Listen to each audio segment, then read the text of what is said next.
Ny farany herinandro teo no mitondran'ny kandida Marc Ravalomanana voalohany fanazavana momba ny fanokafana ny compte ahafahan'ny rehetra mandray anjara amin'ny fanohanana ny kandida mitondra ny laharana faha-520.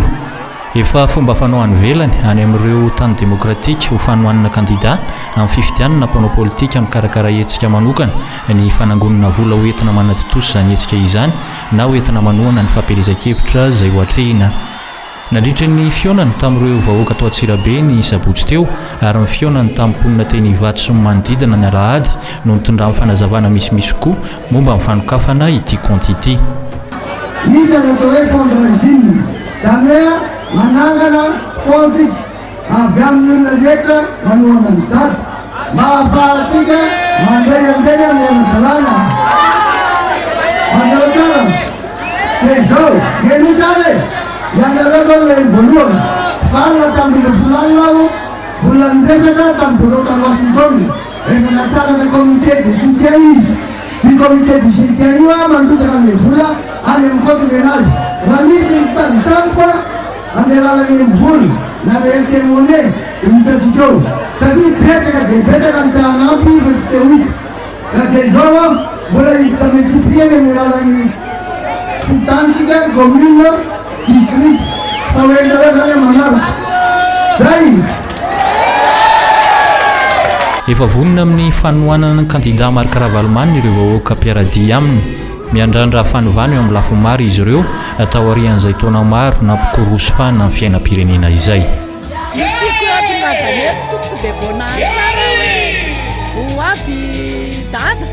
dia tena faty koa satria izahay dia efa pitolona tamin'izay tamin'ny 2009 nefa nanao zao zavatra zao ny andrandrainay aloha zao dia mba hanova tena hitarika ny firenena fiovana ho tsara mety izay ny fanorinay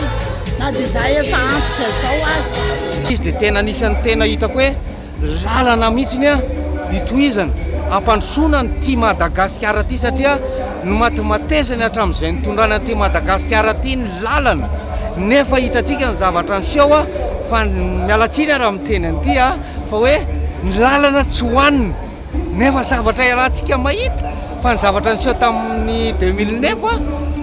lalana atao inone io azo hohaniny fa hitantsika fa tena mampalahelo e fa nefa tiako ambara amin'izay zavatra zay a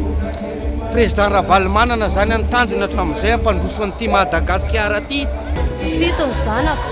tamin'ny tondrany filoham-pirenena Marc Ravalomanana dia niadana anay tamin'ny fitaovan'ny mpianatra na bolozy hoentiny mbola hatramin'izao aza mbola manana kanjan'izay ihany ny zanako. Izay nitondra telo tsy nisy dikany aby fa tamin'ny fitondrany tena nafinaritra mbola manana fanantenana raha mbola izy no nitondra satria amin'izao andro iainana izao tena fijaliana indrindra na ireny mpianakaviana indrindra fitaovan'ny mpianatra dia tena mila azy anay. Ny tena andrazaka dia voalohany aloha ialan'ilay malagasy amin'ity fahantrana ty faharoa dia fahafantroana haingana taona satria sady tsinjasaina mendy manana fitiavan-tanindrazana indray zao tontolo fa zay no nahatonga zay mba hanohana azy any resaka andraza amin'ny fanohanana azy. Resy lahatra hatramin'izao ka hatramin'ny farany izy zany ny afaka analany rehetrarehetra fa zay fa kobakambava fotsiny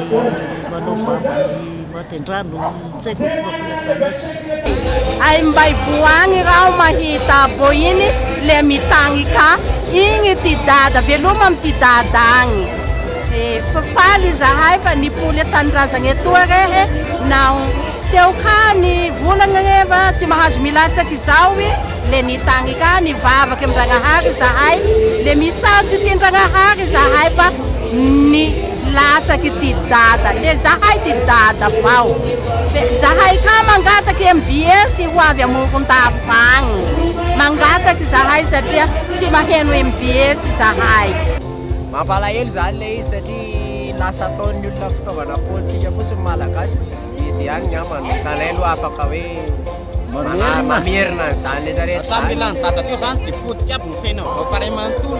Dia mangataka ny verenany dada mba hisy mifandrim-paly manao ara-dalàna.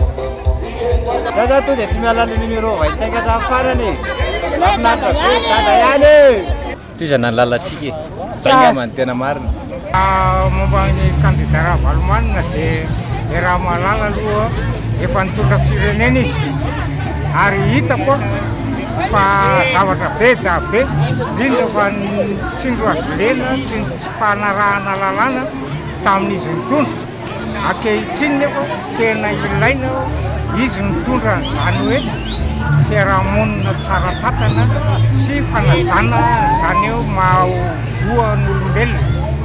Mampiavaka anazy zao eo amin'ilay zany tombontsoa hitako aloha dia amin'ilay zone France amin'ilay zone France zao hitako hoe tombontsoa manokana. Ny zone koa zany tamin'ny hitako tena miavaka be anazy zone France nenay mandeha tena songadina be zay tao anatrehany. Dada Ravalomanina zany no mampiadana ny tantsaha manamboatra ny lalana fandriam-pahalemana ty aminay milamina tsara mihitsy ny hatramin'ny fitondrany tamin'izy teo aloha.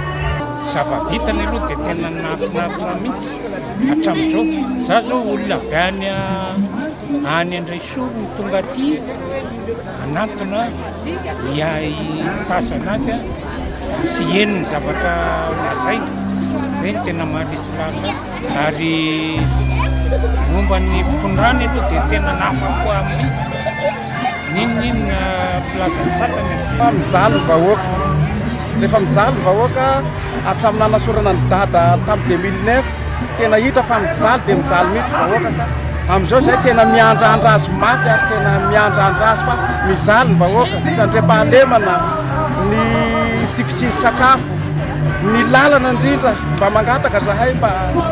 voalohany indrindra aloha any amin'ny tany misy anay misy atao hoe faritra maro vai tena rasy dia rasy eo amin'ny tampitanàna io ao.